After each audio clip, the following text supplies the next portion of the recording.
On va vous parler du biogaz, le gaz vert à base de végétaux. On est avec Erwan Cottard. Merci d'être avec nous. Vous êtes président de France Mobilité Biogaz. Donc vous avez plein d'adhérents, dont GRDF notamment. Alors, pourquoi ce biogaz? Parce qu'on a l'impression qu'il y a énormément d'énergie aujourd'hui. On parle de l'hydrogène, il y a l'énergie électrique, il y a le diester, etc. On s'y perd un peu. On peut avoir du gaz vert et c'est utile. Oui, tout à fait. Il y a un mix énergétique très important en France, et notamment avec ce qu'on appelle le gaz vert ou encore biogaz ou biométhane, qu'on va retrouver exactement comme le gaz naturel dans tous les secteurs d'activité, l'industrie, les particuliers ou le transport, le sujet qui va m'intéresser. D'accord, oui, mais alors il faut le produire, ce gaz vert. Il faut quoi? Il faut des végétaux, il faut récupérer des feuilles d'arbres, voilà, effectivement, des déchets alimentaires. C'est un gaz vert, donc si on parle du biogaz, il est produit dans sa grande majorité pour l'instant à partir des déchets de la filière agricole française. Donc il n'y a pas de compétition avec des usages alimentaires, on est vraiment sur l'exploitation des déchets dans une logique d'économie circulaire. Qui va aider les agriculteurs d'ailleurs à obtenir des revenus supplémentaires. En fait, selon les pays, il y a des traditions un peu différentes. En Italie, par exemple, il y a plus de 400 000 véhicules qui roulent au gaz. En France, on a fait un choix un petit peu différent. On s'est concentré sur ce qu'on appelle la mobilité lourde, c'est-à-dire, comme vous le voyez, le transport de voyageurs, mais aussi le transport de marchandises.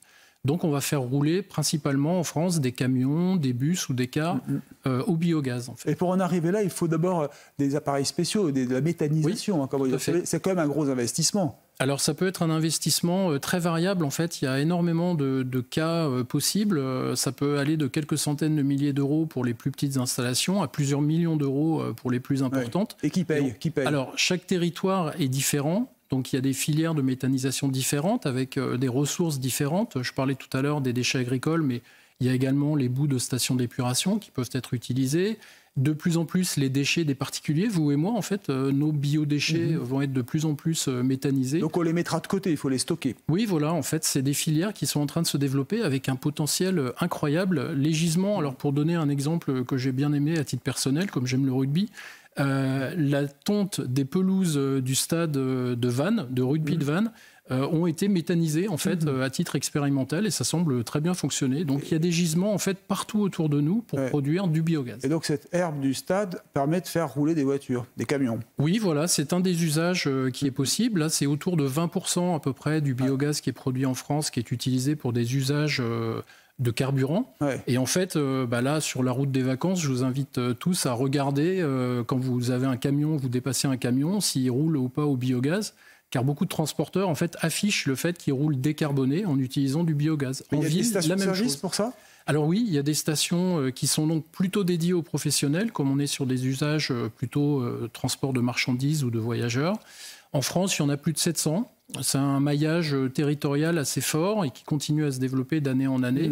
À peu près la moitié de stations privatives, c'est-à-dire destinées plutôt à des flottes captives, par exemple de bus pour une collectivité locale, mais aussi de plus en plus des stations ouvertes aux autres publics, notamment pour les camions, en fait, comme on le voyait tout à l'heure aux images. Donc rien à voir avec le diester, parce qu'à un moment, on en parlait du diester. Quand on dit biocarburant, en fait, il y a deux grandes familles. Il y a les biocarburants liquides, comme le diester, qui ont toute leur place, surtout dans un pays agricole comme la France. Et puis, il y a les biocarburants gazeux, qui nous intéressent aujourd'hui.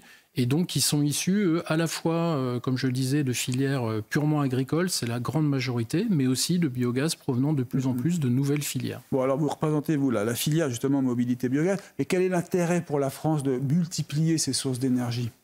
En fait, la décarbonation, c'est un enjeu majeur pour le secteur des transports, puisque c'est plus d'un tiers des émissions de gaz à effet de serre de la France. Et là, c'est zéro gaz à effet de serre? Alors oui, je vais y revenir. En fait, c'est un secteur qui est difficile à décarboner, déjà pour commencer, notamment la mobilité lourde. Les acteurs sont très attachés traditionnellement au diesel pour des raisons purement opérationnelles, de simplicité. Et pratique, oui. Voilà, pratique. Et en fait, on essaye de faire appel à toutes les options sur la table, dont le biogaz. Il faut vraiment pas se priver de toutes les options parce que c'est un secteur qui est difficile à décarboner et il faut le faire au meilleur prix et de la façon la plus pratique possible. Et en termes d'énergie, c'est déjà important comme énergie aujourd'hui? Oui, alors il y a... ça pèse en termes de poids, oui. Pour faire très simple, c'est l'équivalent, donc la production de biogaz en France, l'équivalent de 2 réacteurs et demi en 2020. Ah oui, donc c'est quand même très important. Et on est parti de quasiment zéro dans les années 2000. Donc c'est une progression qui est relativement rapide. Et en fait, souvent, on sous-estime justement cette montée en puissance que la filière estime à peu près à 20% de gaz vert d'ici 2030.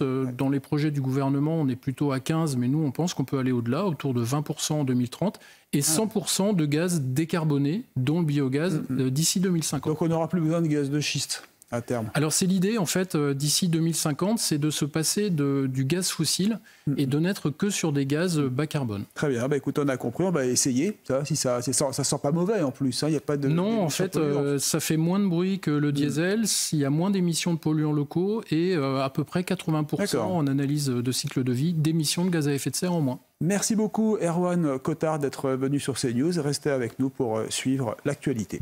Merci.